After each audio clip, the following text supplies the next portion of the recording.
Ora, sejam bem-vindos a mais um programa. Desta vez juntamos duas distintas mulheres. E daí não sei, vamos já cá ver. Ora, a Isabel Neri é jornalista e tem este livro que se chama Chorei de Véspera, um ensaio sobre a morte por amor à vida. Nunca como agora, penso, desde que eu me lembro, desde o 25 de Abril, se falou tanto em morte em Portugal quanto nos dias de hoje. Já vamos perceber porquê. Fazer do Medo Coragem é o livro que nos traz a nossa outra convidada, a Teresa Marta, que é formadora e fundadora da Academia da Coragem. Se virmos bem, os dois assuntos podem ligar-se, não é? Ligam-se. Porque é necessário coragem, muitas vezes, para terminar com a vida mais cedo. Fala-se muito em eutanásia em Portugal. Vocês têm posição tomada a este nível? O que é que tu achas? Votarias sim num referendo ou não? Tenho uma forte tendência para isso, embora acho que ainda não estamos preparados para isso. Ou seja, a cultura portuguesa... Sim, acho que preparados no sentido em que o assunto tem que ser debatido e tem que se esgotar a possibilidade dos cuidados paliativos. Ou seja, haverá muita gente a desejar a morte porque também não está a ser bem acompanhada na redução do seu sofrimento. Que ainda é possível fazer mais caminho aí. Okay? Agora, isso não quer dizer que, para mim, que chegado o momento em que tudo foi feito e em que tu achas que assim não é a vida que tu queres viver porque estás limitado, porque tens dores, porque aquilo para ti já não é vida, eu acho que devemos ter essa opção individual, não é? Ou seja, não confundir o facto de eu tomar essa opção não quer dizer que as outras pessoas tenham que a tomar, e às vezes acho que a discussão se enviesa um bocadinho por aí, não é? Como se estivéssemos a obrigar os outros. Não, agora também não deveriam era impedir-me a mim, se eu considerar que esse é o melhor desfecho, digamos assim, de poder tomar essa decisão. Teresa? Há aqui dois polos, há o próprio e a família, não é? Eu acho que neste momento a questão familiar de ver um ente querido terminar ou numa situação de sofrimento acaba por ser mais difícil do que para quem está a viver aquela própria situação. Curiosamente, há uma escola americana de psicoterapia existencial que ajuda de facto as pessoas a gerirem a fase da sua finitude, o contacto com o fim que todos nós temos. A questão aqui da eutanásia é de facto o sofrimento, não é? Eu pensando linearmente, sim. Mas depois pensando no conjunto, família, é uma decisão muito difícil de tomar. E quem lá está naquela fase pode não estar consciente de que é aquilo que quer.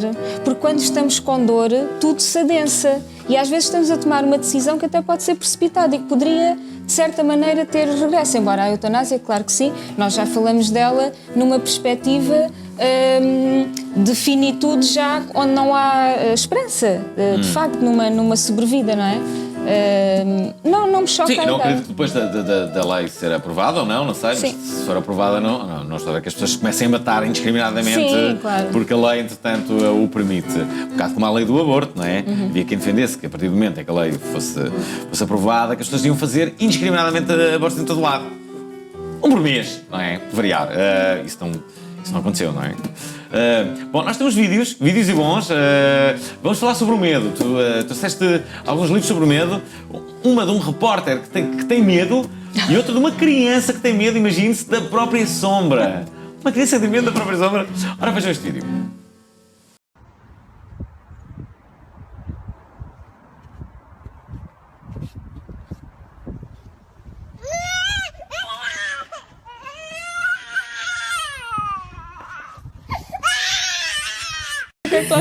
Medo da própria sombra. Isto é incrível. A criança foge da sombra, Pois é. começa a olhar para aquilo e diz: pá, o que é isto? E é o mesmo que acontece com os adultos, só que nós já temos vergonha de fugir, não é? Porque às vezes o que nos apetece. Mas há pessoas com medo de tudo, não é? Claro. Sim. Mas há uma coisa, quando perguntas a alguém, e agora só porque o tema é um pouco esse do teu livro, é esse o tema. Se tu perguntas a alguém se tem medo de morrer, diria que 90% das pessoas diria que não, mas que tem medo de sofrer a morrer. Isso é que as pessoas têm medo, não é? Daí a questão Daí a importante da eutanásia. eutanásia. Exatamente. Pois da é. eutanásia. Que a ideia, aliás, a palavra Tem imenso significa medo morte de boa. sofrer a morrer, A expressão não é? significa morte boa, não é? Portanto, no sentido de não dolorosa, não é? Este teu livro, o que é que vem aqui dizer? Eu nunca falo de eutanásia. Nunca falas, não é? Não, porque precisamente como diz o subtítulo, no fundo é uma chamada de vida, apesar de ter sido uma situação muito É que isto parte de uma complexa que eu situação vivi. tua, não é? Exatamente. Tudo indica que tu devias ter morrido, deixa cá ver, no dia 10 de abril de 2009, ao meio-dia e meia. Uma excelente hora para morrer. Aliás, eu acho que sim. Mas se me deixassem escolher, eu preferia outra. E porquê que tu devias ter Parece uma morrido? quinta hora que não existe. Mas porquê que devias ter morrido a esta hora? Porque eu tive um derrame cerebral. Que Tiveste? Sim, portanto, completamente inesperado, no sentido em que não tinha nenhuma. A partir é sempre uma coisa inesperada, mas não tinha nenhum problema de saúde que pudesse indicar, não é? Porque deveu-se, mas só soubemos isso muito depois, a uma malformação de nascença. Portanto, no fundo, eu tinha, assim, para simplificar, tinha um vaso a mais no meu cérebro. Sim. Que resolveu explodir nesse dia, a essa hora. Portanto, estava Como é eu que muito foi? bem a viver a minha sexta-feira de Páscoa quando isso aconteceu. Estavas com quem? Estava em casa, os meus filhos tinham saído pouco tempo antes para irem brincar com os primos, portanto estava só com o meu marido. E, portanto, Bem, estavas com o teu marido, que foi bom. Foi porque eu Salvou-te. pronto, senti essa explosão e disse: estou a ter um AVC, leva-me ao hospital. Enfim, pronto, é um bocado estranho porque. Percebeste logo que estavas a ter algo de muito grave? Eu percebi, quer dizer, eu julgo que percebi porque aliei duas coisas que são muito importantes e que às vezes que é a intuição e a racionalidade, não é? Isto eu explico porquê, porque eu 6 meses antes tinha publicado na revista Visão um tema de capa sobre AVCs em pessoas jovens. E, portanto, eu tinha falado com um trabalho grande, não é? Portanto, tinha falado com muitos especialistas, com muitos doentes que tinham passado por aquela situação. E, portanto, tinham um conhecimento, claro que não sou médica, mas tinha algum conhecimento sobre o assunto. E, além disso, senti que era isso que me estava a acontecer. Essa parte eu não te sei explicar, mas eu senti, porque o que eu senti foi uma explosão, não foi uma dor de cabeça. Eu senti a minha cabeça explodir. Não é a mesma coisa que uma dor, não é? E, portanto, o que é facto é que naquele momento, e isso é uma coisa que se aprende, acho eu, com essas situações, é que nos momentos muito agudos nós, eu tive essa experiência, limpamos tudo, é como se tivesses, temos sempre, todos os dias, não é? Temos sempre umas nuvens, não é? Até pode estar sol, mas há sempre umas nuvens, estamos preocupados que temos que pagar a mensalidade ou que temos que ir buscar o carro à oficina, enfim. Nas horas agudas, as nuvens desaparecem todas e tu ficas absolutamente ciente do que é importante fazer e do que é que te está a acontecer. E o que é que tu achavas que era? Eu acho que foi isso que me aconteceu. Então, não é? e que instruções deste ao teu marido? Leva-me ao hospital? Leva-me ao hospital. E ele levou. E o que é curioso que eu relato também aí é que nem sequer. Normalmente, numa situação, qualquer outra situação, disparate, estás lá a ter uma vez. Ele nem sequer contestou, portanto. Vocês falaram durante o caminho? Acho que não, eu não me lembro bem, porque entretanto comecei-me a apagar, não é? Pronto. Começaste? Mas conversar não me recordo. Sinceramente, não me recordo de termos conversado propriamente. Eu acho que não. Acho que fomos em silêncio até, foram para aí 10 minutos de caminho, eu já não. Pronto. É o que eu te digo, quer dizer. Para onde? Fui para o Hospital de Cascais, onde depois as coisas correram muito mal, porque... Correu mal? Muito mal, porque a médica que me atendeu não só foi negligente, porque não me pediu um ataque, como depois ainda resolveu ralhar porque quem era eu para estar a fazer o meu diagnóstico e, portanto, na realidade eu corri um segundo risco de vida brutal, porque ela me mandou para casa, portanto, no fundo foi negligente. Mandou-te para casa? Mandou-me para casa. Dizendo que portanto, o diagnóstico está nos documentos do hospital, porque eu depois fiz uma queixa, é de enxaqueca. Só que esta questão que eu te estava a explicar de ter sido assim repentino e essa sensação de explosão devia ter sido. Eu expliquei, eu tive fiz esse esforço brutal de chegar, explicar e depois disso não me lembro de praticamente mais nada. Eu queria mesmo entregar sabes, o testemunho das corridas, não é? Tipo, chegar lá e entregar o testemunho. Pronto, e agora tratem de mim, estás a ver? Era um bocadinho essa ideia. E depois ela mandou-te para casa e? Eu depois sofri horrores porque estive mais 5 dias sem ser diagnosticada. Foi uma médica lá à casa, mas também não percebia nada do assunto, aquelas muito novas e tal, também não resolveu o problema.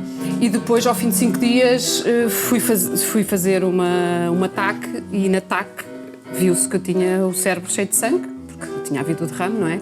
E o problema é que exatamente o que devia ter acontecido era depois ter sido medicada para reduzir as probabilidades de um novo derrame. Porque aquele já não se podia evitar, não é? Mas reduzir as probabilidades de um novo. E o que é que se faz quando assim é? E depois o que é que tiveste de fazer? Eu fiz uma coisa chamada radiocirurgia estereotáxica, que na prática significou parafusarem-me um quadro metálico à cabeça para poderem, com raios laser, não é? Extraírem? Não, no fundo foram matar aquele vaso. Porque a questão era, como aquele era a mais, não é? Portanto, não precisamos dele, também não queremos que ele exploda, não é? Portanto, a ideia era que esse não tivesse mais vida, digamos assim, não é? E, portanto, que fique lá sossegadinho, morto. Portanto, bem, que história. É uma grande história, não é? Teresa. É uma história de coragem. É difícil bater esta... Não, é difícil bater. É uma história de coragem, de facto. Olha, este teu livro basicamente promete que as pessoas transformem o seu medo, mas sobretudo que tenham uma vida mais feliz e autêntica. Isto quer dizer que as pessoas que estão a ver este programa poderão ser mais felizes no final deste programa? E autênticos? Sim, mas precisam de ir lá à tal intuição que falava a Isabel. Não, preciso comprar o livro, não é? Compra um livro e serão mais felizes. Pronto, compra um livro, depois ela será mais depois escutam o que sentem, Sim. porque nós andamos sempre a escutar o que está aqui, certo? E, portanto, esquecemos do que está aqui. E a Isabel dizia bem, a conjunção da sua racionalidade e que tinha estado a escrever sobre o tema com aquilo que foi a sua intuição que ela sentiu, levou ao diagnóstico. E, portanto, claro que os médicos não estão habituados a isso, porque os médicos vivem aqui, não vivem aqui, e nós sabemos muita coisa interiormente pela nossa intuição. Chama-lhe o que quiseres, alma, intuição, aquilo que seja. Sim. E que não ouvimos. E como nós não ouvimos isso, porque muitas vezes ouvir isso é ir a sítios onde a gente não quer ir, que doem, de facto, não é? Confrontamos com coisas que não gostamos em nós, com o nosso passado, com coisas que escondemos, sempre, a vida toda. Depois, claro, como é que vamos ser felizes, não é? E vamos acumulando esses receios. Mas olha, uma vez ouvi alguém dizer algo que eu acho que eu concordo, que é, no fundo, todos nós já temos coisas más e traumatizantes. Todos, não há ninguém que nunca aconteceu nenhuma coisa. Isso é mentira. Vai ao teu nascimento, que é a situação mais traumatizante que passamos, segundo. Mas essa não nos lembramos, não é? Isso não pode ser uma coisa má. Eu não me lembro. Ativas, mas podes tê-las. Será que alguém tem uma memória negativa do seu nascimento? Não tem ativa, lá está. Não tens ativa. Mas o que eu acho é onde nós realmente nos diferenciamos é justamente na forma como nós reagimos a essas coisas negativas que nos aconteceram. Tal e qual. As pessoas são mais fortes, não é? Aquelas pessoas que viram o pai e a mãe serem assassinados, imagina. Como é, pai, e são pessoas felizes, como é que eles conseguiram superar um trauma daqueles? E nós chateamos por uma coisa assim e ficamos traumatizados com aquilo. Claramente. Olha, aquele caso, e os pais a serem assassinados, não é? Às vezes um bocado disso, é a forma como é que tu reages a essa coisa. É tudo a forma, na minha perspectiva, tem muito a ver com isso. Agora, como é que se pode ter coragem com o Facebook? Que agora somos linchados publicamente. Como é que se faz para evitar o linchamento público? Isso é mais difícil. Agora ninguém pode ser corajoso. Não. Caladinhos, nada. Podemos ter o síndrome Raposo agora, não é? Aliás, devia ser criado o síndrome Henrique Raposo para justificar isso. O que está a acontecer é bastante grave, eu acho. Essa é uma questão muito complexa porque a ideia de que é tudo, que somos muito mais livres e que podemos dizer tudo, e na prática, não é bem assim, o que estamos a sentir é o contrário disso. Então o Charlie, não éramos todos Charlie? Afinal, não somos todos Charlie, não é? Porque é difícil, na hora H é difícil a tal coragem, não é? Sim. Pois, é de coragem que estamos a falar. Sim. Não é? É transversalmente, e as nossas duas histórias, no fundo, é só um pouco isso. E repara, esta questão da liberdade. Eu já fui várias vezes a Luanda dar formação a grandes empresas de Luanda.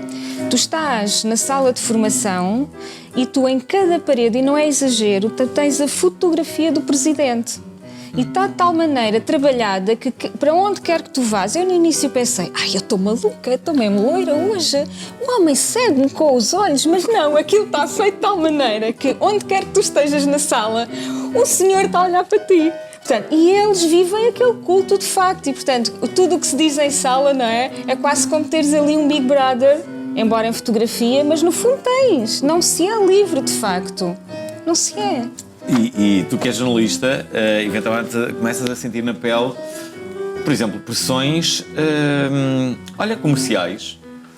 Pode acontecer, não é? É assim, pode acontecer, mas de facto nós não temos muito essa percepção, porque as coisas estão separadas, não é? Há um departamento comercial que nem sequer é no mesmo piso. Eu não digo que não aconteça, porque sim. como lá está, as coisas estão hoje muito subtis, não é?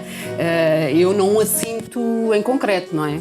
Mas ouço relatos de outros órgãos, se calhar menos de informação, digamos assim, embora também tenham informação, em que isso já é prática corrente, digamos assim, no sentido de se fazer um determinado tema porque a publicidade dava-lhe jeito, não é?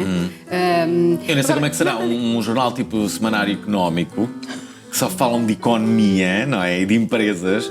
Como é que eles podem dar aquelas notícias negativas a dizer esta empresa tal, que é a empresa que está a fazer o anúncio na página 3 do... Como é que eles fazem isto? Assim, olha, isto se calhar vamos ficar sem muito destino outra vez, complicado. não é? Mas o verdadeiramente complicado é que... e o verdadeiramente importante percebermos é que a publicidade é cada vez menos suficiente para pagar a informação. Portanto, quanto mais não seja por isso, era importantíssimo que não nos vendêssemos, porque o que vai ficar, efetivamente, daqui a uns anos, é a qualidade da informação e a informação que nós sabemos fazer. Porque o mais provável é a publicidade ser apenas, até há relativamente pouco tempo, a publicidade era o grande garante económico das publicações, não é? Neste momento o que vês é a publicidade numa curva, é uma curva mesmo assim, sempre, portanto, não tem, às vezes há situações que tens altos e baixos, não é? A curva da publicidade é assim aqui, mas em Portugal como no mundo inteiro, não é? E portanto, eu acho que isto, o desfecho bom disto, se houver um desfecho bom, poderá ser exatamente o caminharmos para a qualidade, porque essa é a única saída. Aliás, tu tiveste formação também em comunicação, chegaste a trabalhar. Eu sou licenciada em comunicação social e só não fui jornalista, porque fui jornalista da Rádio Regional durante 5 anos. Sim. Só não segui jornalismo, voltei à faculdade para fazer todas as cadeiras de marketing e de publicidade. Desculpa, Isabel, porque entretanto eu estagiei na RTP1, ainda não via a SIC ainda não viam as privadas no fundo. Sim. Eu terminei em 91, fiz estágio na RTP1 e pensei, mentir por mentir, mais vale ir para a publicidade e para o marketing, porque o código deontológico permite, no fundo, não é? Sim. Porque se fazia, no fundo, e era uma jovem de 21 anos, nós com 21 anos, e acho que tu também sentes isso, Isabel, nós achamos ainda, o jornalista, aquela coisa, poder mudar o mundo, poder mostrar coisas. Ser um justiceiro. Um justiceiro, com 21 anos ainda se pensa isso. E depois quando eu vi a Fátima Medina, que estava no Porto, mas com uma fotografia em Lisboa ao telefone, como se estivesse a ver a reportagem. E ver provas de atletismo acompanhadas de binóculos, como se a pessoa estivesse lá, tanta meta. Eu assim, isto não é bem o que eu estava à procura. E ao fim de 6 meses, de facto, voltei à faculdade e depois, iniciei a carreira no marketing e não me arrependo absolutamente nada. Mas ficou lá aquele bichinho. Aliás, eu fiz o curso de escrita radiofónica com o Armando Pires, da Antena 1, já velhinho agora. E o meu gosto pela escrita, de facto, vem daí, porque é muito purista a escrita da rádio. Pode ser muito emotiva também, mas aquele tal ponto, frases curtas, e eu escrevo muito assim. Mas não era impossível. Mas se calhar um dia mais tarde, quando tiver 97 anos, ainda volto ao jornalismo.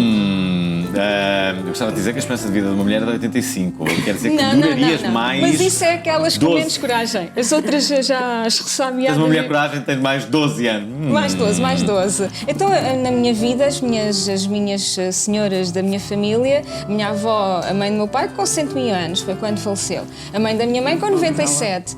Já ganhaste. Já ganhei, não é? Sabes que isto é verdade, está provado, que é quase hereditário. Tipo, se os teus pais durarem muito, tu vais durar muito. vento. Mas tu acreditares nisso também é importante.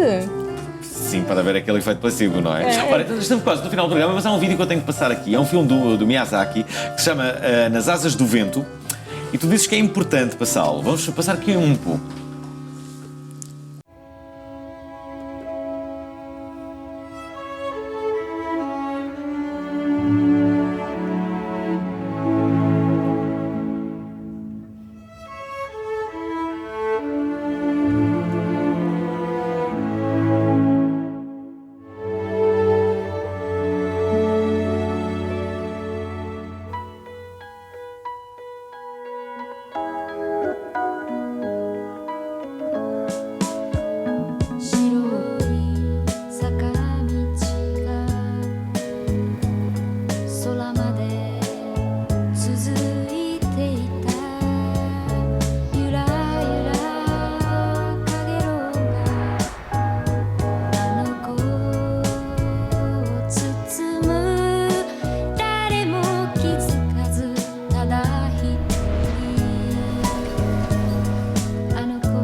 Ora, tu dizes que é importante passar este filme do Miyazaki, realizador que eu tanto prezo. Dizes que há algo que pode haver uma ligação entre aquilo que tu fizeste com a literatura e os pensadores, não é?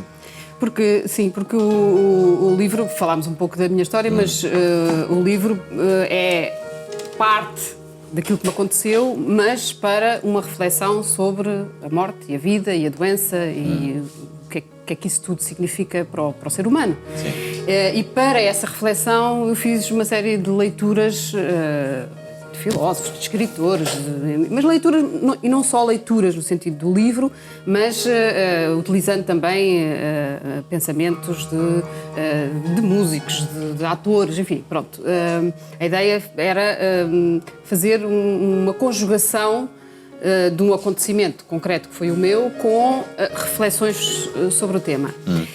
E esse filme do Miyazaki faz uma mistura que eu acho que é muito subtil, mas eu, obviamente, como estou sensível ao tema, reparei e achei muito interessante,